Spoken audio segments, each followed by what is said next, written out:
Hi guys, Dr. Colbreth here with some bonus lecture content on buoyancy. So to begin our discussion of buoyancy, we just need to sort of work through some simple experiments. And for this first one, we have a graduated cylinder here, and we have a mass that is 2 centimeters by 2 centimeters by 2 centimeters that is suspended from a string. And so we want to consider the situation where we put this mass into the graduated cylinder. And when we put the mass into the graduated cylinder, we see that the water level on the graduated cylinder rises. It was originally at 40 milliliters, and now it is at 48 milliliters.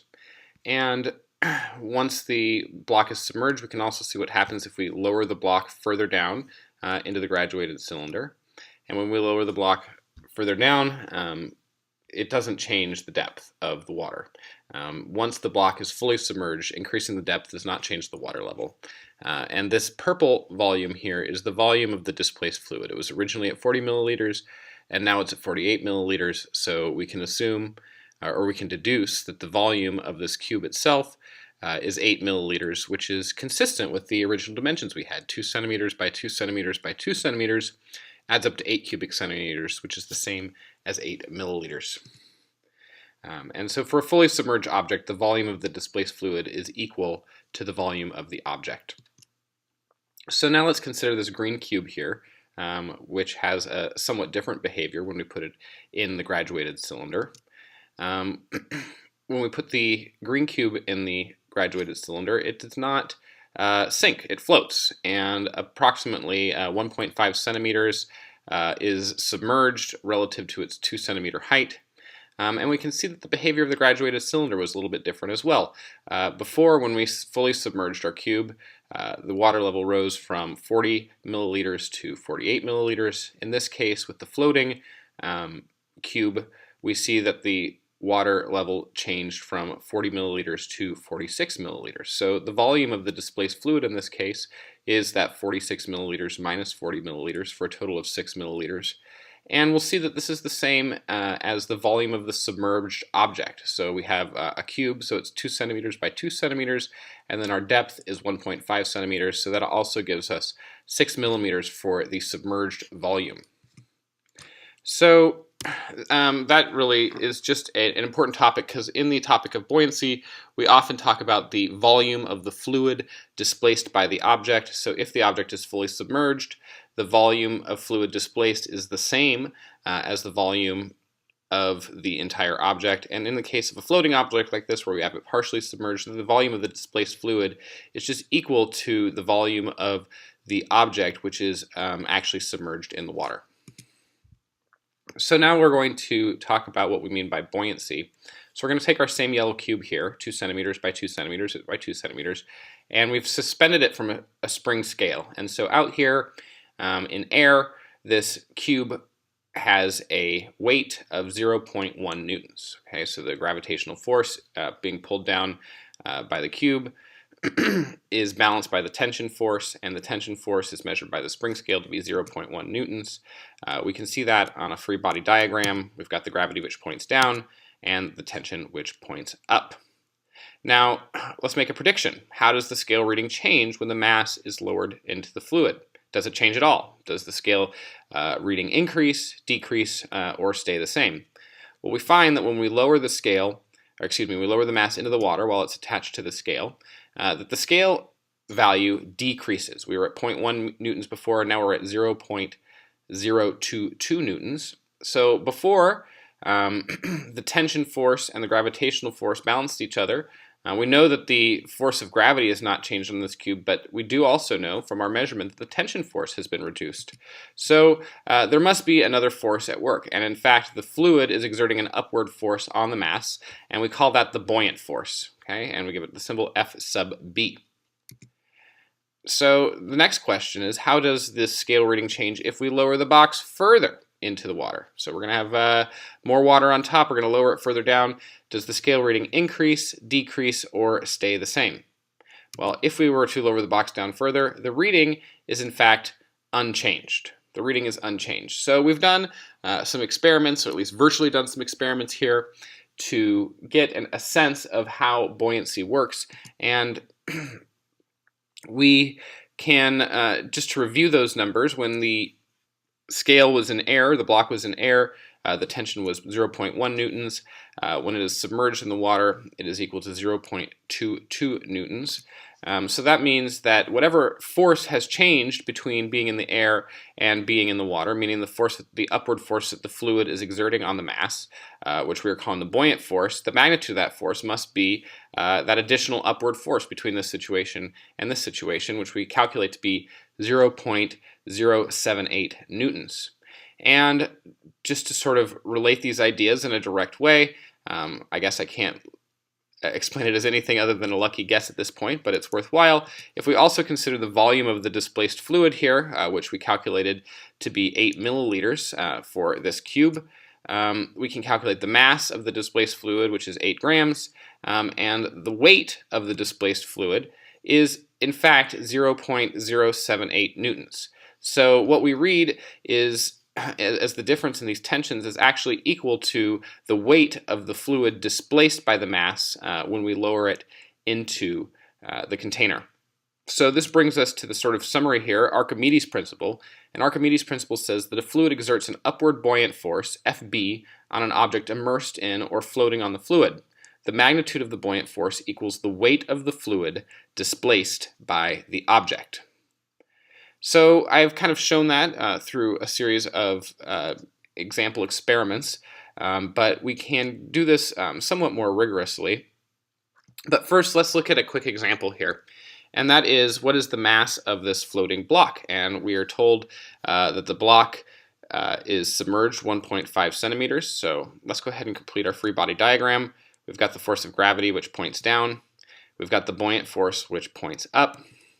If we do the sum of the forces in the y direction, we have plus Fb minus Fg. That's going to be the mass times the acceleration in the y direction. Assuming that this thing is not accelerating up or down, we can set this equal to 0, and we recover that the buoyant force must be equal to the force of gravity. And the buoyant force, we said, is got a magnitude which is equal to the weight of the fluid displaced by the block. Okay, so we can take the density of the fluid times the volume of the fluid. That's going to give us the mass of the fluid times g. So this is going to be the weight of the fluid, and that must be equal to the weight of the block.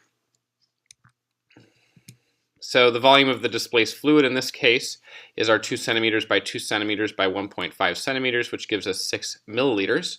So we can put 6 milliliters in for the volume of the fluid. This is water in this case, so we know the density. We know g. Well, in fact, the g's cancel. Okay, and so we are left with the mass of the block is equal to the density of the fluid times the volume of the fluid, which is equal to 6 grams. 6 grams. All right, now to put some more rigorous underpinning into Archimedes' principle, we're going to consider a container of fluid. And inside of that container of fluid, we're going to consider an arbitrary volume within the fluid. So this is a three-dimensional volume within the fluid.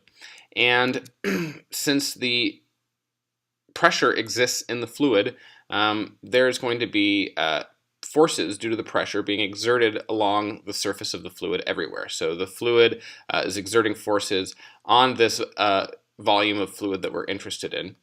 And since the pressure is omnidirectional, we have forces to the right and we have forces to the left, and we have forces from the top and we have forces from the bottom. And in a liquid like this, the pressure increases as we go towards the bottom. So along a layer, the pressure is the same, and the pressure is least at the top and greatest at the bottom. So that means, since the pressure is the same along a horizontal line, that all of our horizontal forces are going to cancel out. So we have forces from the right, we have forces from the left, and those are going to be equal and opposite.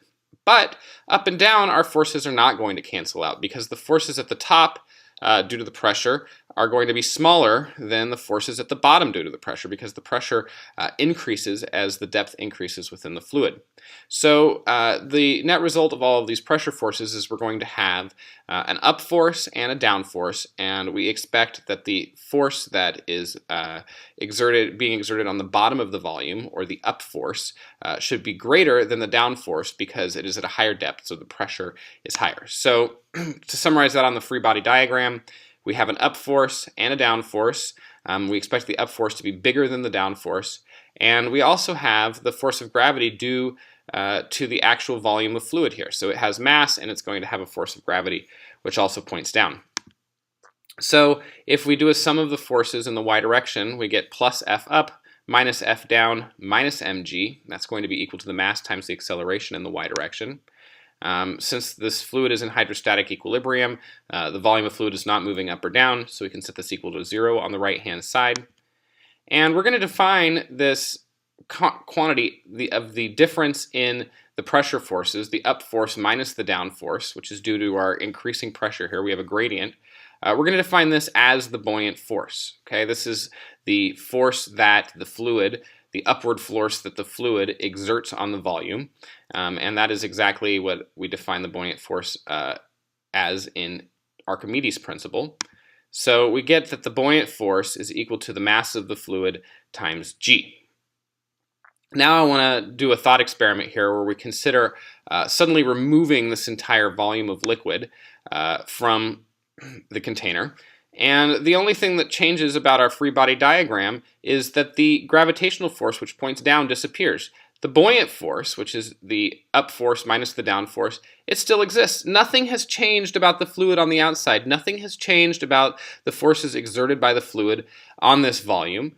By removing the water inside or the fluid inside of this volume, nothing has changed about these forces which were acting on this volume in the first place. It's the geometry, right, that defined that, and nothing has changed about the geometry. So we still have that the buoyant force is equal to the mass of the fluid times g, which we can also write, instead of the mass of the fluid, the density of the fluid times the volume of the fluid times g. Now, if we put an object in the place of that void, then our free body diagram changes a little bit in that we have the mass of the object, or the gravitational force of the object, which is now pulling down. So we have the buoyant force, which was unchanged, whose magnitude is just equal to the weight of the fluid that was contained within this shape.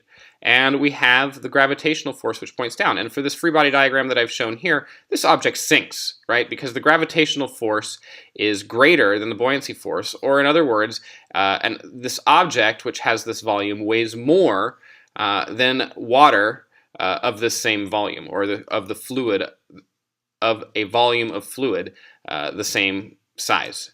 So let's go ahead and do the sum of the forces. We get that the buoyant force points up minus the force of gravity, which points down. And we can rewrite this in terms of the density of the fluid times the volume of the fluid times g minus, okay, the mass of the object times g. This is just Fg from our orange object here. And so we can rewrite that as the density of the object times the volume of the object times g. And for a fully submerged object, we have that the volume of the fluid is equal to the volume of the object. So the volume of the displaced fluid is equal to the volume of the object for a fully submerged object. So if we compare these two terms, we're going to get a positive acceleration if this term is bigger than this term, and a positive acceleration corresponds to our object floating, meaning the upward forces exceed the downward forces. And so in that case, that's going to be that the density of the fluid times the volume times gravity must be greater than the density of the object times the volume times gravity. And we can do some cancellation here and say that this is going to, the object is going to float if the density of the object is less than the density of the fluid. It's going to sink if the density of the object is greater than the density of the fluid. And it has what's called neutral buoyancy, meaning it does not have a net force up or down if the density of the fluid is equal to the density of the object. All right, one last topic, and that's the topic of boats. So instead of considering just a rectangular object here, let's consider a rectangular object that is hollowed out. So by hollowing it out, we remove a lot of the mass of this object, but we don't actually change the footprint here for the amount of fluid that's displaced. Now, certainly if we...